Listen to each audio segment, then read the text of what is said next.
Warahmatullahi wabarakatuh. Di sini saya akan menjelaskan mengenai pengertian dari metode drill.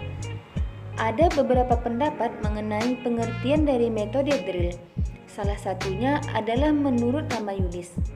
Menurut Ramayulis, metode drill disebut latihan siap yang dimaksudkan untuk memperoleh ketangkasan atau keterampilan latihan terhadap apa yang dipelajari. Pembelajaran yang akan dilangsungkan untuk metode ini di mana materi yang akan diajarkan menuntut untuk pada sebuah penguasaan keterampilan peserta didik agar mereka memiliki ketangkasan yang langsung dapat siap dalam pengetahuan diri sendiri. Yang dimaksud dengan metode drill dalam pendidikan agama Islam adalah suatu cara penyajian bahan pelajaran pendidikan agama Islam dengan jalan melatih peserta didik secara berulang-ulang dan bersungguh-sungguh dalam bentuk lisan, tulisan maupun aktivitas fisik agar peserta didik memiliki ketangkasan atau keterampilan yang tinggi dalam menguasai bahan pelajaran dan menyempurnakan suatu keterampilan supaya menjadi permanen. Di sini, hal yang perlu ditekankan bagi Anda seorang guru atau calon guru PAI adalah bahwa penyajian pelajaran PAI dengan menggunakan metode drill ini hanya dilakukan di dalam kelas, bukan untuk di luar kelas. Dan tidaklah sekedar hanya mengulang-ulang pelajaran yang telah disampaikan saja. Akan tetapi, proses pengulangan di sini adalah materi yang disampaikan tersebut diajarkan dengan berulang-ulang agar peserta didik dapat memahaminya dengan baik dan memiliki asosiasi yang tinggi. Sebagai contoh, dalam hal ini ada seorang guru PAI yang akan mengajarkan materi tentang Al-Quran, di mana peserta didik akan menghafal sebuah ayat lengkap dengan artinya. Maka metode drill ini sangat tepat diberikan dengan cara guru mengucapkan terlebih dahulu penggalan ayat-ayat dan peserta didik mengikuti baik secara individu, berkelompok maupun klasikal yang dilakukan secara berulang-ulang sehingga peserta didik dapat memiliki asosiasi dan keterampilan. Pengulangan penggalan ayat tersebut dapat dilakukan lebih dari 3 kali dan diikuti oleh peserta didik hingga guru PAI menganggap bahwa mereka peserta didik sudah dapat menguasai bahan tersebut. Dasar metode drill dalam Al-Quran. Metode drill bersumber dari Al-Quran dan landasan yang dipakai untuk metode ini dapat dipahami dari Quran Surah Al-Qiyamah ayat 17 sampai 18.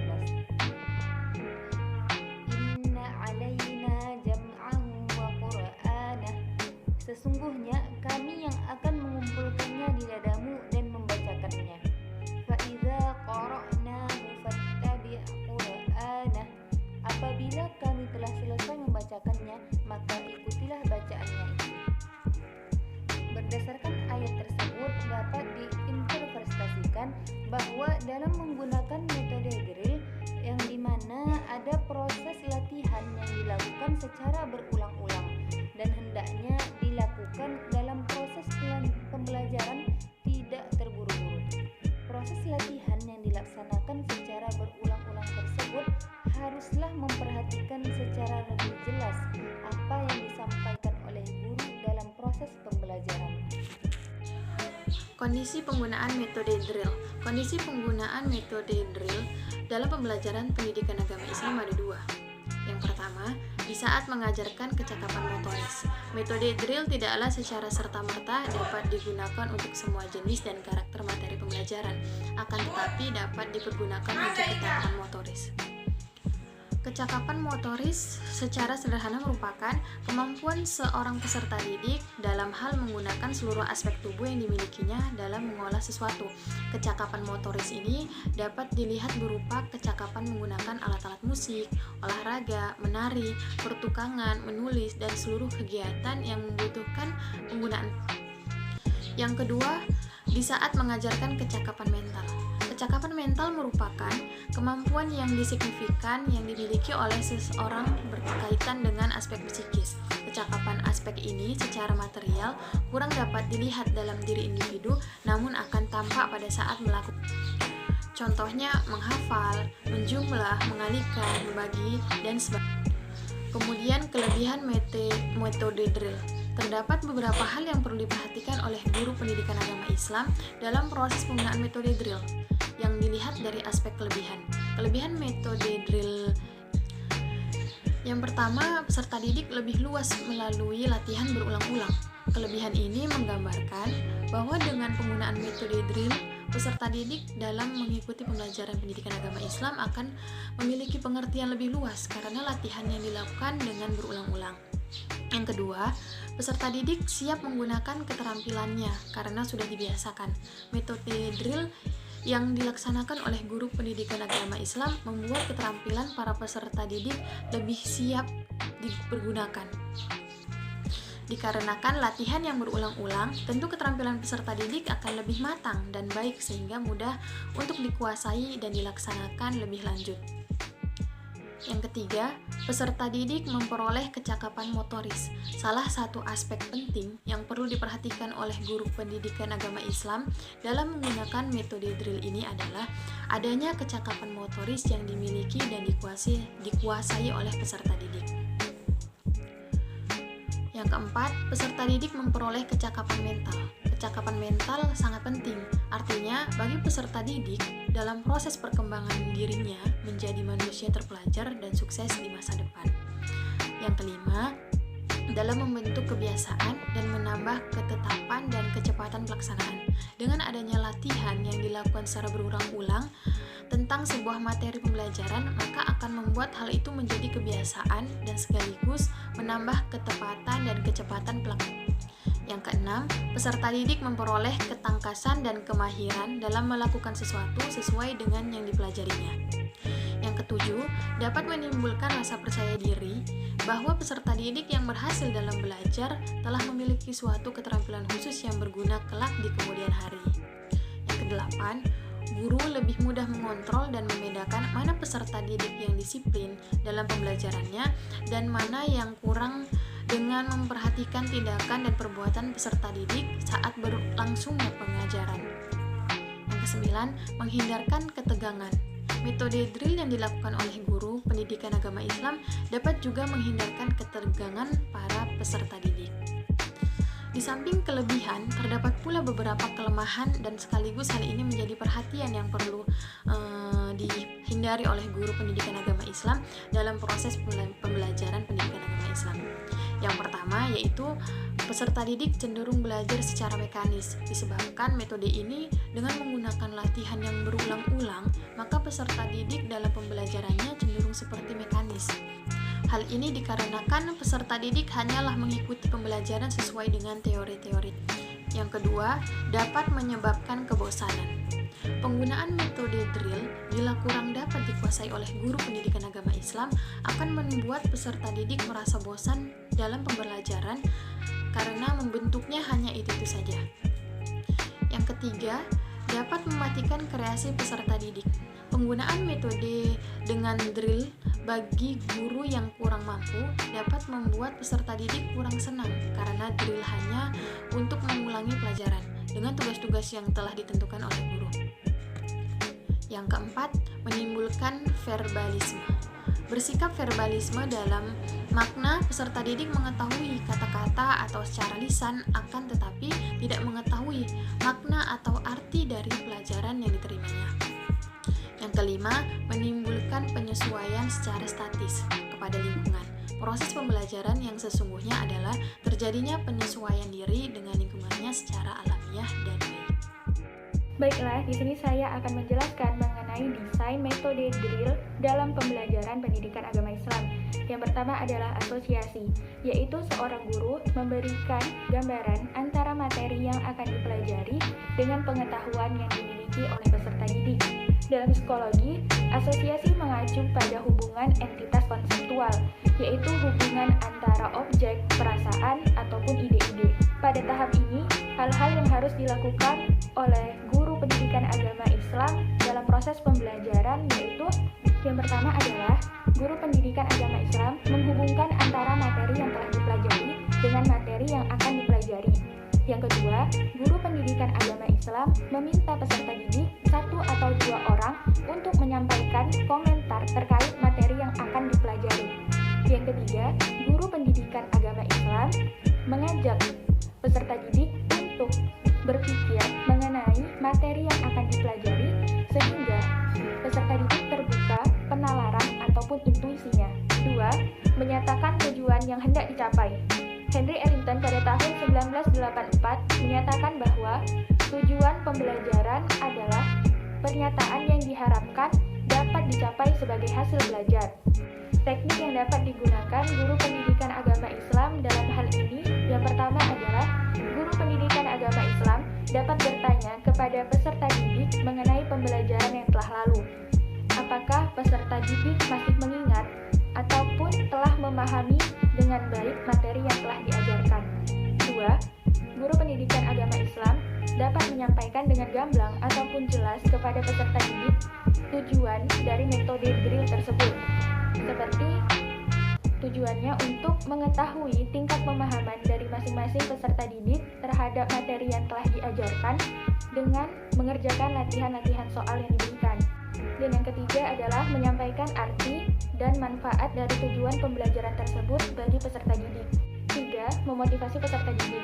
Guru pendidikan agama Islam yang baik dapat menerapkan metode positif untuk memotivasi peserta didiknya, sehingga para peserta didik dapat merasa lebih dihargai dan lebih semangat untuk belajar. Salah satu hal yang dapat dijadikan motivasi dalam mempelajari ilmu pendidikan agama Islam adalah hadis Nabi Shallallahu Alaihi Wasallam.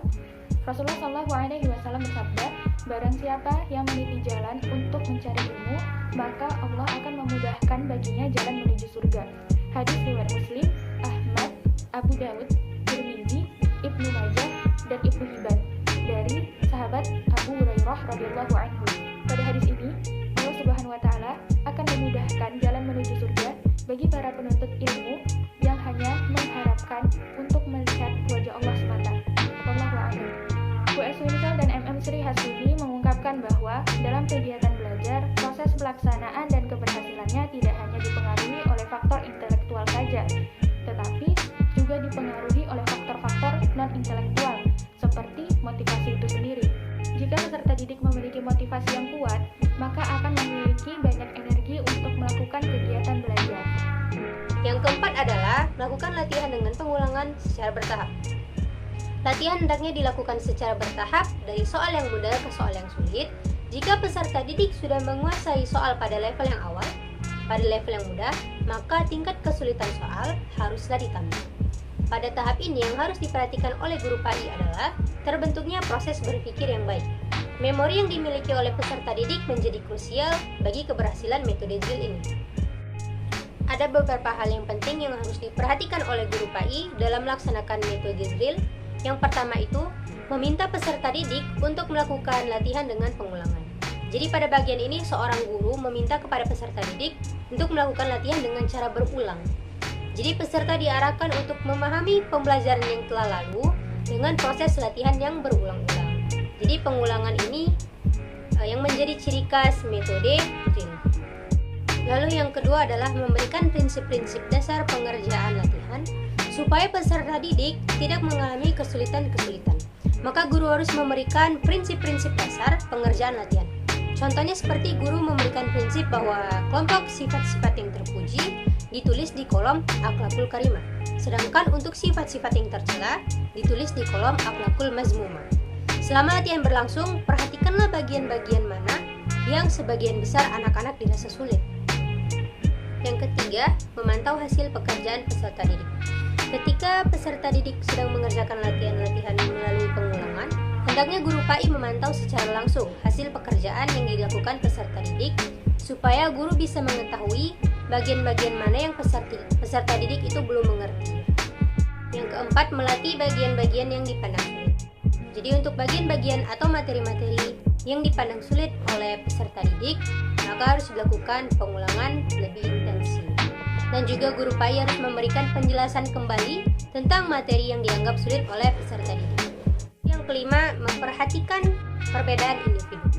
Jadi untuk peserta didik pastinya memiliki karakteristik yang berbeda-beda, sehingga guru harus bisa profesional dalam menangani perkembangan peserta didik.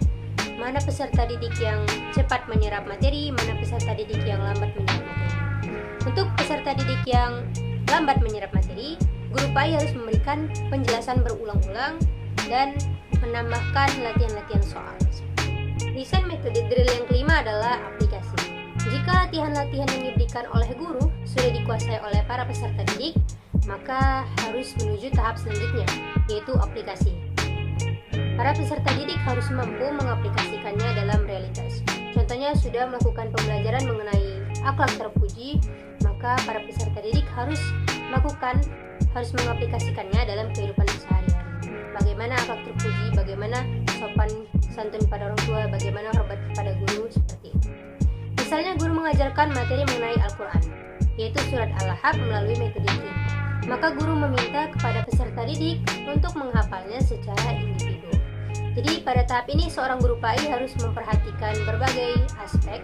Yang pertama, guru PAI meminta peserta didik secara individu untuk mengulang kembali materi yang sudah didrillkan tersebut, yang sudah diulang tersebut. Lalu yang kedua, guru PAI membimbing peserta didik untuk melakukan pengulangan materi tersebut agar memiliki keterampilan yang baik. Yang ketiga, guru PAI memberikan latihan pada peserta didik terkait dengan pemahaman mereka terhadap materi yang sudah diulang. Jadi setelah mengulang materi, maka guru PAI memberikan latihan pada peserta didik. Yang keempat, guru PAI mengarahkan semua peserta didik untuk melakukan praktek terhadap apa yang telah dipahami setelah melakukan latihan yang berulang-ulang. Yang kelima, guru PAI bersama peserta didik membuat kesimpulan bersama terkait dengan materi yang telah dipahami. Seperti surat Al-Ahqaf tadi, apa sih arti surat Al-Ahqaf itu? Menceritakan apa surat Al-Ahqaf itu? Seperti itu. Yang keenam, lakukan evaluasi. Evaluasi dilakukan untuk mengetahui sejauh mana pemahaman atau kemampuan peserta didik pada materi. Lalu evaluasi ini dilakukan setiap akhir pertemuan dengan cara peserta didik mengumpulkan hasil latihan-latihan soal yang sudah mereka kerjakan kepada guru, sehingga guru tahu bagian mana yang para peserta didik mengalami kesulitan atau belum paham, dan guru akan membahasnya di pertemuan selanjutnya. Namun secara spesifik yang harus diperhatikan oleh guru pada tahap evaluasi ini adalah evaluasi terhadap penguasaan materi pada peserta didik. Seperti bisa dilakukan dengan tes lisan dengan menanyakan kembali kepada peserta didik apa yang mereka kuasai dari materi yang sudah disampaikan atau dari materi yang sudah diulang. Lalu juga hal-hal yang perlu untuk dilakukan oleh guru PAI adalah yang pertama, memberikan tes kepada peserta didik terkait materi pembelajaran yang telah disajikan. Lalu yang kedua, memberikan pertanyaan kepada peserta didik terkait penggunaan metode yang digunakan, apakah sudah berhasil atau tidak. Apakah para peserta didik sudah menguasai atau memiliki kemampuan pada materi yang sudah disampaikan oleh guru.